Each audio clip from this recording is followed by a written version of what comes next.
Well, good morning. It is morning still. I don't know exactly which time zone I should be running off of right now. It might look like I'm in the middle of nowhere. I'm not. I kind of know where I am.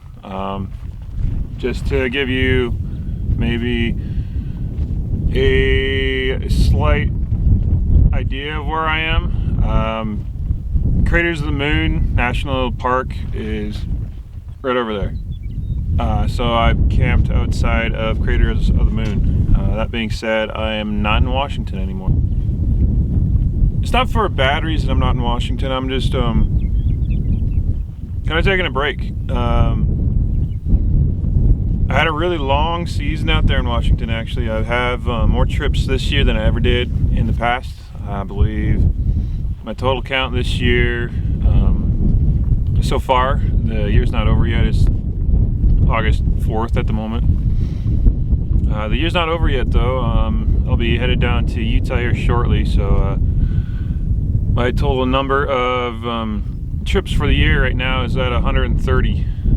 That's, guided and, anything else. I just write them down. If you like to run rivers, especially if you want to get into running, with commercial companies, I would highly suggest keeping a trip log. I've kept mine since last year.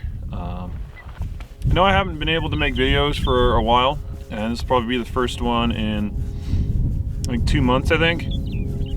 My last one was a real big pain in the butt to get out, actually. Where I was camping at, and I was actually living out of this. As you can tell, I got the back end full of stuff at the moment, so definitely not the best, overlanding rig. At least what I've got in there. But it worked fine for 3 months, and I lived in this for 3 months. Yep, 3 months. But that being said, I lived in an area where there really was no internet.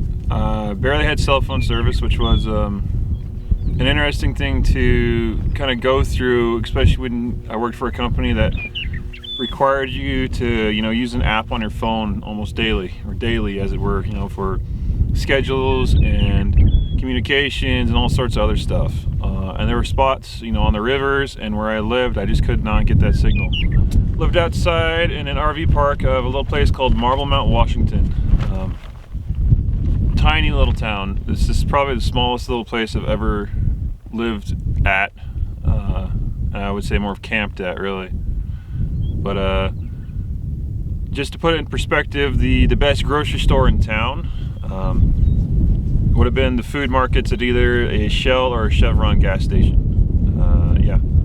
So, I did make it to other places. There were, it being Washington, the towns are definitely packed together a lot more than anywhere else, including here in Idaho. Although I'm kind of liking it here a bit more, less people. I definitely got stressed out coming out of Washington just on the roads. But yeah, I had no internet for the most part, especially towards the end there. And then I bought a little jetpack, which helped me get through some stuff, but it was just not good enough to upload videos, really. Anyway, I hope you guys don't mind if I eat while I'm talking here. It's been still a lazy morning. I do have about 9 hours to drive today, so at least if I want to get over to Laramie to see my folks and my dog. Haven't seen Sam in a while, and I want to go see him.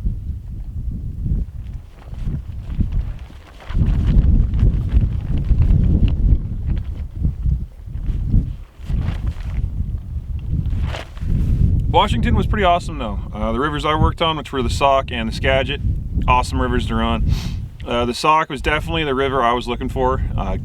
Technical class 2, class 3, and had a few more class 3s, probably 4 or 5 class 3s, and I was excited for that. And higher water, and I would say that I think the highest I've ever run it was maybe 7,000 CFS. And at that water level, I did watch a entire boat hit an eddy line wrong and basically dump truck all the people out, including the guide. So that was incredible.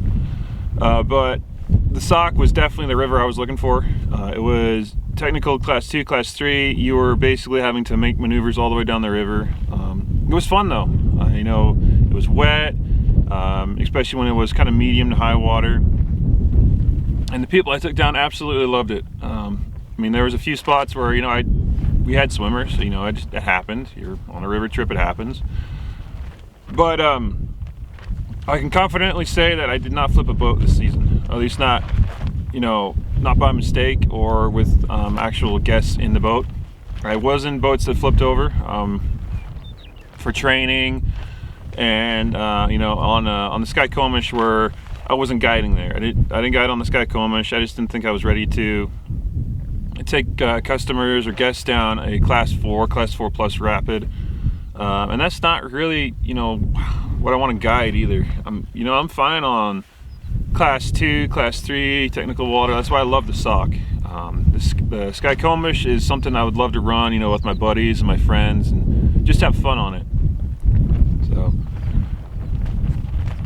just about half a month ago, the water in Washington started running out. Actually, towards the end of June, we had this rather big heat wave come through. I know other places had it too. Over in Montana, I keep track of people over there and kind of keep track of the temperatures over there. They had it pretty hard over there just before we did, and they had some massive fires burning earlier in June, which I felt sorry for. Definitely was an odd year for them, odd year all around, really. But in Washington, we had this heat wave come through that knocked out almost the entire snowpack. I brought the waters back up, and I ran the Sauk on a Saturday. I did 3 trips on it, which it was really taxing. And after the heat wave and the water flushed down the river, we lost the water really fast on the Sauk, and then had to move over to the Skagit. We could definitely tell the guys I was working with, as well as myself, were extremely burned out on the Sauk. And my last run on the Sauk, or one of my last 2 runs on the Sauk, actually, I pinned a boat. It was a 6 load, and I don't want to sound mean, but it was a 6 load of people who really, they weren't the worst paddlers, but they really didn't expect that. It's hard to really prep a person or a guest for coming out on a river and expecting it's low water. You can always tell them it's low water. But they probably won't understand exactly what that means until you get out there. You're bumping on rocks, you might chuck somebody over the side, it'll happen. But then, I pinned a boat for probably 15 minutes, and it was in a spot where, there was water under the boat until the boat stopped, and then there wasn't any water under the boat anymore.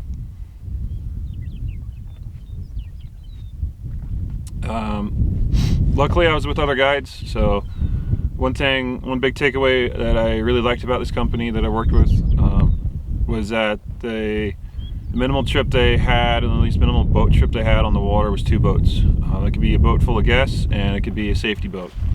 So usually it was a kayaker, but there's a few times I did safety in a Super Puma. I just R1 to Super Puma down the river. I was more or less on the Skagit, where it was flat water, and I knew I could maneuver that Puma wherever I wanted it, really. But yeah, I pinned a boat, and after getting it unpinned, I definitely was defeated. Didn't really want to run the Sauk anymore with guests. It's a hard thing to do when you're pinning boats and rubbing on rocks all the way down the river. Yeah. Anyway, I want to finish up breakfast, get that guy packed up again, and then hit the road. Might be a few spots I'm stopping today. We'll see how it goes. I also got to load the bike back up because I'm actually standing on my bike carrier. Yep.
Okay, I just finished driving into Laramie, my birth town, and where my folks are living at the moment. Long drive, almost 9 hours, a little bit more than 9 hours there. But I'm gonna go find my dog. Actually, I heard a dog barking there recently, so I'm gonna go find him. Oh, I can't wait. He's there somewhere, Mr. Sam guy. What, buddy?